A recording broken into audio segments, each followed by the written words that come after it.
Hey, what's happening? Welcome back to the GM. I'm your guy, Leon Boulanger. And up next, we're going to talk about the Brooklyn Nets Philadelphia 76ers matchup tonight, January 25th. Well, this matchup is going to be in Philadelphia, and we certainly can just right from the jump know that the crowd will be hostile, especially uh, as it is another showing for Ben Simmons back in that Philadelphia arena. In the first matchup this year, Ben Simmons played actually better than expected. He was aggressive. He looked confident, and so um, I expect him to kind of bring that same level of energy and effort in this game, especially since Joel, James Harden, Maxey will all be back, as they were not in that first matchup. But um, as we're talking about this game from a Brooklyn Nets standpoint, we have to discuss uh, how can we get a victory, okay? Um, and I think that that starts with the play of Ben Simmons. We can easily say that uh, Kyrie Irving is the catalyst, and he probably is, but we certainly have to consider that it's going to be Kyrie Irving's supporting parts that really make a determination if they can get this victory tonight or not. So let's set Kyrie aside for a moment and let's deal with what we've kind of seen from the last couple of outings. We know Kyrie dropped 48 against, I believe it was the Utah Jazz uh, over the weekend. Then he came back and dropped 38 on Golden State Warriors, leading Brooklyn to 2 wins. But this is a different kind of matchup. Philadelphia has been playing really well. They've actually moved from like the sixth seed in the East, and now they sit at last check, I believe, at the number 2 seed, as the Milwaukee Bucks have taken a slide. Joel Embiid has been out a little with a foot injury, but he is certainly expected to play tonight. He has a day-to-day status on that injury report, so we expect Philadelphia to be full throttle. So we have to begin to assess who else is going to come to play tonight for Brooklyn. So let's start with Nick Claxton. Nick Claxton has been building and building and building uh, a layer of confidence this season. Uh, One, on the defensive end, we know what he can do. He can switch on basically all 5 positions. He can definitely protect the rim, and he has even become a better rebounder, even though he has a slim build. But tonight he'll be matched up against Joel Embiid, who's a big body guy, 7-footer, who can score from all 3 levels, uh, in the at the rim, mid range, and from the three. So it'll really be a battle of wills tonight between Nick Claxton and Joel Embiid. And when I say it that way, that's not me saying that that Nick Claxton has a real ability to shut down Joel or anything like that. I really think Nick Claxton's impact can be on the offensive end. Although Joel is super athletic, can make all the shots, there's nothing he can't do on the court, including pass. I believe Nick Claxton should have the better foot speed. And so the question is, can Nick Claxton outrun Joel back down the court? That's going to be the question. And then also, when Nick Claxton catches the ball away from the rim, can he or will he be willing to put the ball on the floor and drive it at Joel, forcing him to, uh, defend? Can we get Joel to pick up a couple of fouls with Nick Claxton trying to go to the basket? And when I say this is not me saying that Nick Claxton is going to put up a 24 and 15 game tonight. Can he? Uh, Probably not against Joel, but can he put up 15 points, 10 boards? I believe so, especially if he's willing to put it on the floor and is unafraid to go to the free throw line and shoot the free throws. I think that's going to be a big question. I think Philadelphia could certainly employ the Hacker Claxton, excuse me, strategy that Golden State employed the other night, which I think he has to have that confidence to go put the shot up and see what happens. If Philadelphia wants to get into some foul trouble and allow the Nets to get into the bonus, uh, I think the Nets should more than welcome that.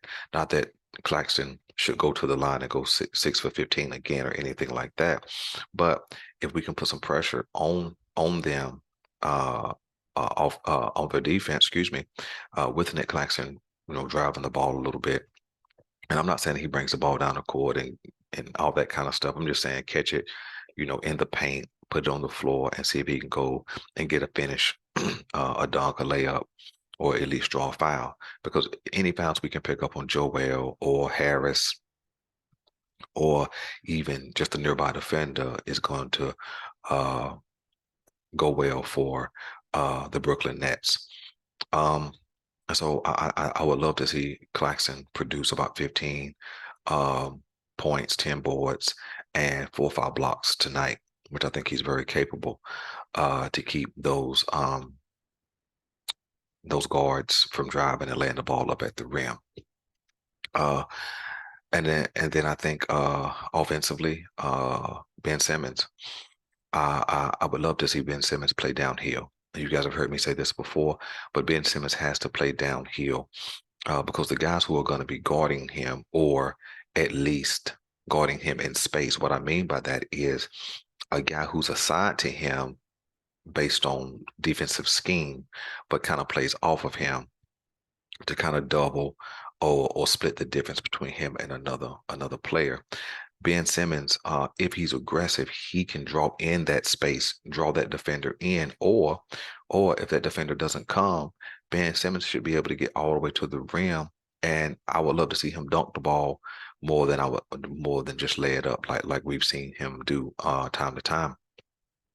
He has to be aggressive. I think we've belabored that point both uh here when we've talked about the Brooklyn Nets and also in national sports media. In fact, Stephen A says that Ben Simmons is still in money. And I guess I could see his point because a $35 million guy who averages less than 7 points, he's not averaging double-digit rebounds and he's not averaging double-digit assists. So he's just a single-digit guy, but he's taking up, a huge portion of the salary cap. So I think we definitely have to see more from Ben tonight. I would love to see him go at the rim.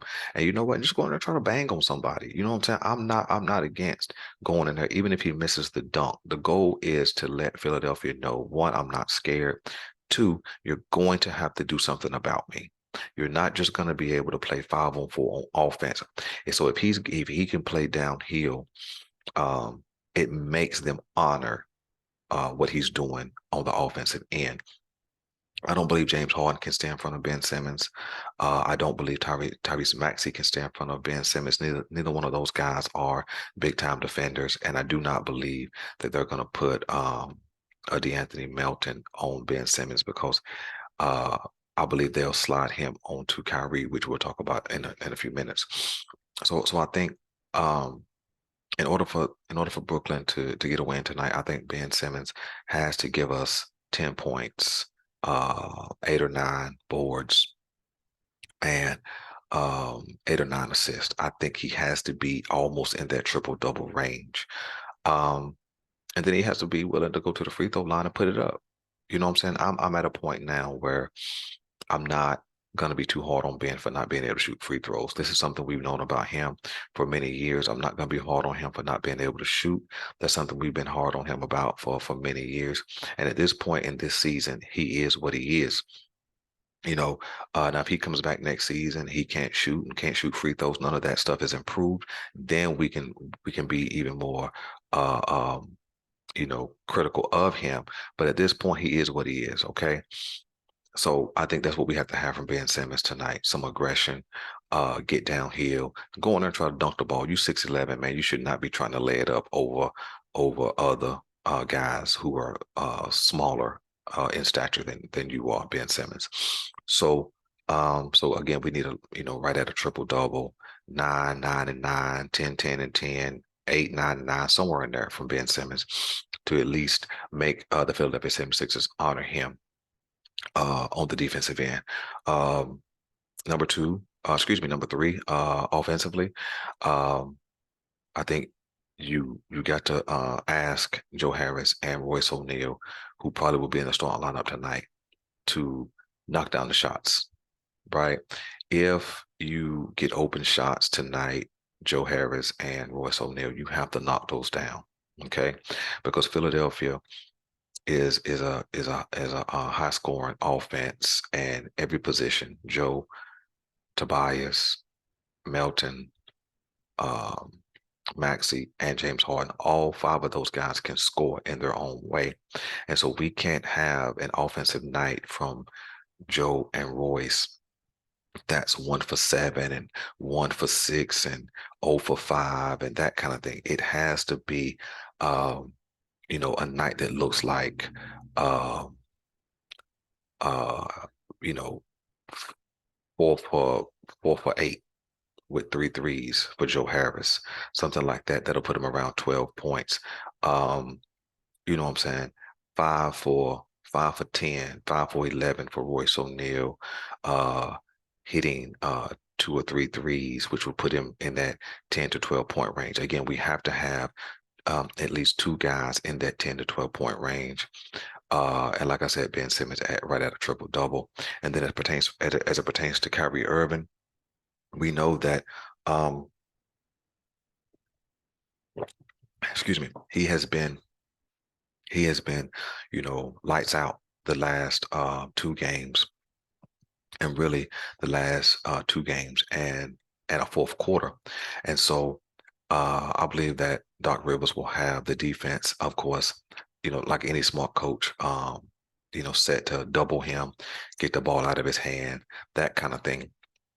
And so I think that's why it's going to be important that Joe Harris and Royce have that floor spread, right? So when the double team comes, it's the passing option, whether it's Royce or Joe or Ben Simmons, is clear. You know what I'm saying? It doesn't need to be a situation where Kyrie has to figure out, well, who's going to be open, who should I pass it to?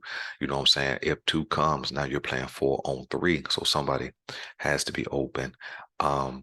And then it could even be a situation where when they double Kyrie, then it goes to being as the half court playmaker. He can still get downhill. He can still kick it out to a 3-point shooter or dump it off to Claxton, who should be in the dunker's position. And so I think that you have to be able to break that defense down like that. I would also like to see a little bit of pick and roll with Ben and Kyrie, and even Kyrie and Claxton, where Ben or Claxton is the screener. Kyrie, of course, will have the ball in the mid range where he can certainly knock down that shot.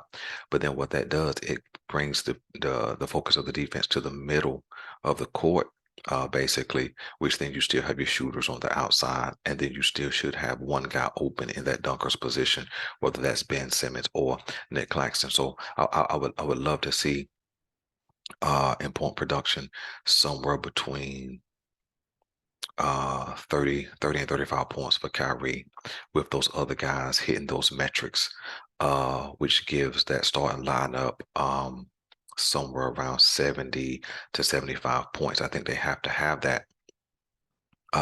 When it comes to offense coming off the bench for the Brooklyn Nets, you have to begin to look first at TJ Warren, who has not had um, any impact over the last 3 games, basically.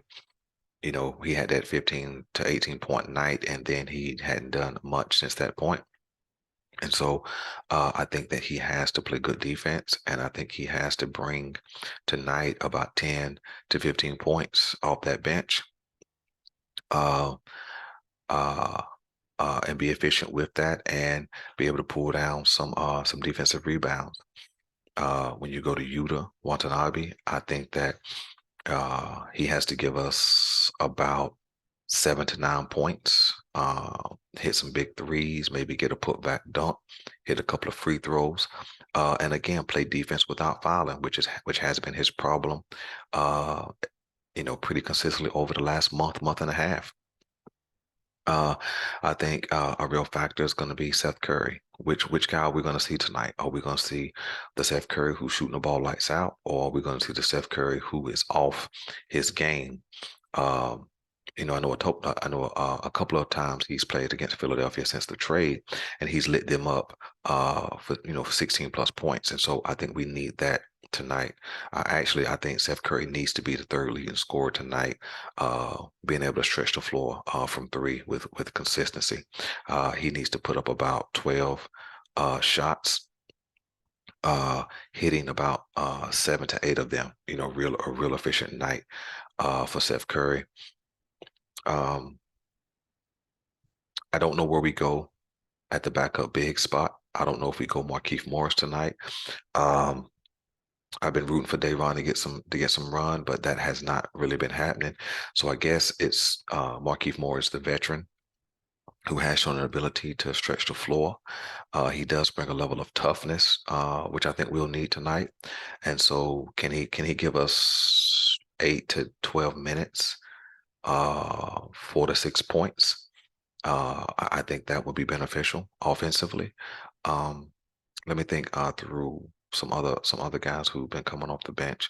Cam Thomas, we hadn't seen a lot of him, but I wonder if they'll use him tonight if Kyrie has to play high minutes, which I believe that he will.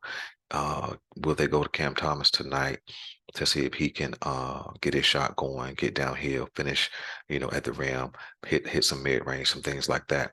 I don't have a point total for Cam Thomas, but because I don't know if he'll play, because what we've seen thus far is he will not get a lot of playing time, if any. And then lastly, off the bench, the only other guy I can see playing is Edmund Sumner. Edmund Sumner, like you've heard me describe before, is a big guard with some speed, but he has not hit the court a whole lot, which has been disappointing. But I think with Philadelphia's elite level of guard play with James Harden and also Tyrese Maxey, I think a big guard who will defend is going to be super super important. Can Ebner Sumner give us 7 to 10 points tonight? Something like a 3 for 6, uh, um, a 3 for 7, a couple of threes, a steal or two. I think that'll be important. So that's what I need from us offensively. I think that just like my prediction for the Golden State Warriors game, I think that we need to get to that 110 to 115 mark. I think if we can get there, we have a chance. So let's talk about our defense. Okay. We know that with Kevin Durant being out, we are down a 7 footer with length. And so I think defensively, it's going to be really on the back of Claxton and Ben Simmons and Royce O'Neal. I think that depending upon who Claxton guards defensively, I know his primary guy will probably be Joel Embiid, but I think that we can certainly see him switched out on other guys. But again, if he can get some rebounds, 10 plus rebounds, 3 or 4 blocks, I think that he will have done his job effectively tonight. I would love to see Ben Simmons probably guard uh, James Harden. Uh, James Harden doesn't always do well with the long defender on him, but because James Harden is 6'5", it's hard to put a longer defender on him. But we do have one in Ben Simmons. So if Ben Simmons can give us his point production on offense, but then put up a good defensive effort against James Harden, limiting him to 15 points somewhere in there, I think he would have done his job. And then when James Harden's off the floor, switch Ben Simmons onto Tyrese Maxey, who is about 6'1", 6'2", and could probably struggle under the length of Ben Simmons. I think Royce O'Neal is the other option to guard Harden and also Tyrese Maxey. Excuse me. I think Royce O'Neal has shown an ability to defend. He doesn't really get into foul trouble a whole lot, so I don't expect him to get in foul trouble tonight. But I think we have to be willing to guard James Harden, and make him shoot over the length, make him shoot over hand in his face. We know that he does have that capability. Uh, but um, but I think that if we can get some good defense on James Harden, he will turn the ball over. We do know that from his time in Houston, his time in Brooklyn, and his time in Philadelphia. We know that he will turn the ball over. So if we can get into some passing lanes, get James Harden turn the ball over, I think that bodes well for us defensively as well. And then see who else is on offense. And then I think as far as Kyrie, I don't really know who he can guard. He's smaller than James. Kyrie Maxey is just as fast as Kyrie as far as quickness, but he's probably has more foot speed than Kyrie. So I don't know if those are his best matchups. Now, silly as this may sound, I would probably try to hide Kyrie defensively on PJ Tucker. When you look at PJ Tucker's offensive output, uh, it's next to nothing. Matter of fact, it's less than what Ben Simmons has, but that's probably because they um, just want PJ Tucker to focus on defense simply because he's such a great defender. And so if you can hide Kyrie on PJ Tucker, PJ Tucker is not really going to put the ball on the floor and drive to the basket. Can he? Probably, but we don't see that in his game a whole lot. He's really a catch and shoot corner 3-point shooter. And so if we can hide Kyrie on PJ Tucker, and keep him to that 5 points or less, I think it allows Ben and Royce to play the other defenders, and then probably put Joe Harris on in the starting lineup. That's what I mean. Put Joe Harris on DeAnthony Melton. DeAnthony Melton is not, his game is not to put the ball on the floor and go and finish at the rim a whole lot, but he can do that for sure. But he is a catch and shoot 3-point shooter, and so that's probably the best matchup for Joe Harris. And you can also slide Joe on to PJ Tucker because again, if we can limit his point production, we can kind of make up the difference offensively between PJ and Ben Simmons. Um, our off the bench defenders, you heard me reference TJ Warren, who is, got some length. Um, I think that if he comes in, I think he has to be aware of a George Niang who has shown an ability to get hot and really kind of and when he gets it going, he's kind of unstoppable in some aspects. We seen that when we played them in the first game.